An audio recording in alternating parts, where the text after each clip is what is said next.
Oh, welcome back to Living Local. It's that time of week again where we check in with Mike for what was good, what was bad, what's new, everything in between. Mike Schulz, arts editor for the River Seas Reader. He's with us once again for a preview of all of that. Thanks for being here. My pleasure. All righty. It's kind of slim pickings here recently. Yeah, post-holiday. even. Yeah, a little bit there. But you did have two, so there's one you liked, one not so much. Yeah. But, I'm surprised. You liked The Possession of Hannah Grace. I liked The Possession of Hannah Grace as much as I possibly could. Fill me in, please. It was actually surprisingly not bad. We made fun of it last week because it's about a cadaver who gets possessed by an evil spirit, which you would think couldn't happen because you know you need a living soul for that to happen. Yeah. It turns out the cadaver was only mostly dead, as Billy Crystal would tell you. There you go. So yes, but it's actually a really surprisingly artful horror movie with strong performances, really good lighting, really good production design. It's all set in Boston Metro Hospital. That's been kind of horrified to look like really steel gray, and it's very suggestive,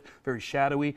All the lights work on motion sensors, and so every once in a while they'll just go on when there's no one around. It was really surprisingly clever. Yeah, for a throwaway horror flick in December. Yeah, bring it on. Yeah, it's okay. You got an original idea, good for you. And sure. But you weren't as much of a fan of as Wildlife. Wildlife, I really wanted to enjoy this more than I did, actually. Yeah, it's set in the 1960s. It's about a family in the 60s. The husband goes off to fight wildfires in Montana, leaves his wife alone. She starts an affair with a local businessman, kind of implicates her son in the affair by not bothering to hide it at all. Great cast. Carey Mulligan, who's spectacularly good. She's really wonderful. And Jake Gyllenhaal and Bill Camp.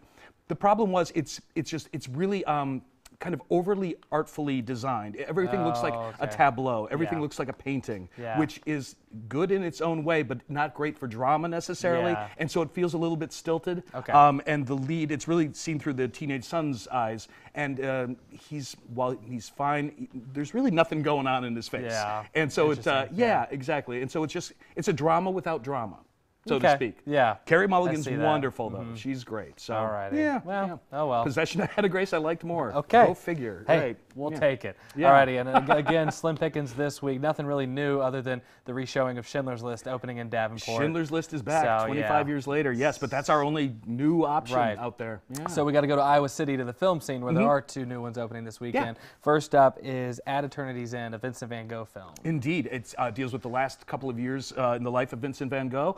So it's basically pre-ear cutting and post-ear cutting. And you have Willem Dafoe, who's, of course, marvelous always, and you rarely get to see him in lead roles, so that's exciting. You have Oscar Isaac as Paul Gauguin, his friend and, contemporary. I guess friend is the best way you can say that, describe that relationship. But it's winning awards. It looks beautiful. Willem Dafoe just got up for a Golden Globe for Best Actor for it. So, I'm I do like him a lot. Me too. Yeah, he's very, very talented, so that could be a lot of fun for sure. And we've also got Border. Border, this one looks really interesting. This is a Swedish thriller about a woman with very kind of hideously deformed features who helps the police because she has the ability to actually smell fear in potential criminals, which turns out to be really helpful. What happens is she winds up kind of accidentally running into a male with the exact same physical features as her, and what we learn is that they are actually not quite as human as maybe they thought they were. And it becomes this very kind of twisty, dark thriller. And Sweden occasionally does some really good ones. Girl with the Dragon Tattoo. Hello. So it could be interesting, but an interesting pairing over at Iowa City if you're looking for something new. Yeah, it does. They kind of look like the Geico cave people a little bit. That it does. Yeah, it's interesting. Interesting sure makeup if they choice modeled there. it on that, they might not have those commercials over there. I don't know. Might be just a happy accident. Okay, well, we're going to move into a little bit of Golden Globe talk because, like you already mentioned, they did announce the nominees for the Golden Globes this year. And first up, I want your prediction for Best Motion Picture Drama. Here's a list of that. We've got Black Panther, Black Klansman, Bohemian Rhapsody, If Beale Street Could Talk, and A Star Is Born. A lot of B's in this. A lot of B's, actually, yes. And only one B movie, really, Bohemian Rhapsody. Kind of a surprise that that's there.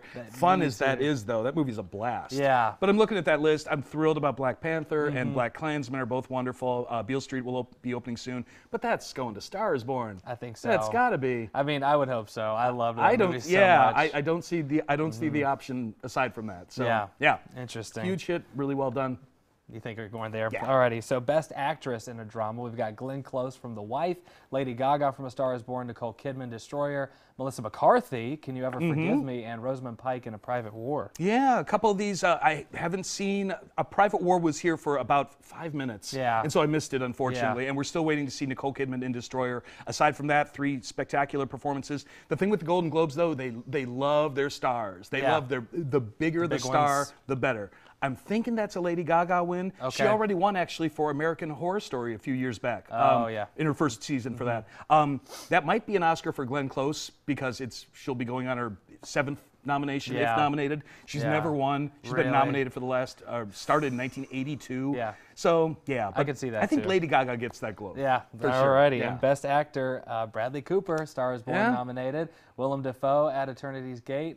Lucas Hedges, Boy Erased, Rami Malek, Bohemian Rhapsody, John David Washington, Black Klansman. We're back. Yeah. But what do you think for those? Another terrific lineup there. Yeah. But again, I think that's Bradley Cooper's to lose. Absolutely. Yeah. I don't even see a close runner-up in that category, really. Yeah, I don't Unless either. Willem Dafoe really blows it away. But again, that's a small art film, and Star Is Born is the opposite of a small art film. It's gigantic. And Bradley Cooper deserves it. Yeah, he's so good in that. I don't think I've ever seen a performance quite as good as his in that movie. He's just wonderful. And of course, directed it and co-wrote it and co-wrote songs and produced it. You know, he did catering, I'm sure. You know, Jack of all trades. Yeah, 100%. right. He's all over the place. Awesome. Cool. There it is. There's the Best Actor for Supporting Role. So we'll move to that one. I can never pronounce Mahershala Ali. Mahershala Ali. Yeah. Green Book. Timothy Chalamet, Beautiful Boy. Adam Driver, Black Klansman. Richard E. Grant, Can You Ever Forgive Me? And Sam Rockwell in Vice. I'm gonna guess you're gonna go with Timothy Chalamet for this. No, one. I'm actually not. I'm kind of surprised no Sam Elliott for Star Is Born because I thought maybe he would get it, to be honest, but not an option. I'm going with Richard E. Grant, who is phenomenally good and funny and heartbreaking and tragic in Can You Ever Forgive Me? Great British character actor who's worked in everything and has been around for a long time and so good. Aside from that, maybe Mahershala Ali, who did win an Oscar a couple years ago for Moonlight, but did not win the Golden Globe for Moonlight. And sometimes they do like to rectify past injustices where, oh, the Oscars did that and we didn't. Shoot, better fix that. So quite possibly. Okay, I could see both of those. You've talked very highly of both those movies, so I think I haven't seen them, so I got to check them out. Yeah, got to get All caught right, up. cool. And Best Actress in a Supporting Role for Motion Picture: Amy Adams in Vice, Claire Foy, First Man, Regina King, If Beale Street Could Talk, Emma Stone, The Favorite, and Rachel Weisz, The Favorite. Well, obviously, that's a list that we're going to have to go on guesswork alone because the only thing that opened here is First Man. Everything else we're still waiting for. But the reviews are strong for all of them. Based solely on what I've heard, I'm going Regina King, who has been a tremendous TV actor for a long time.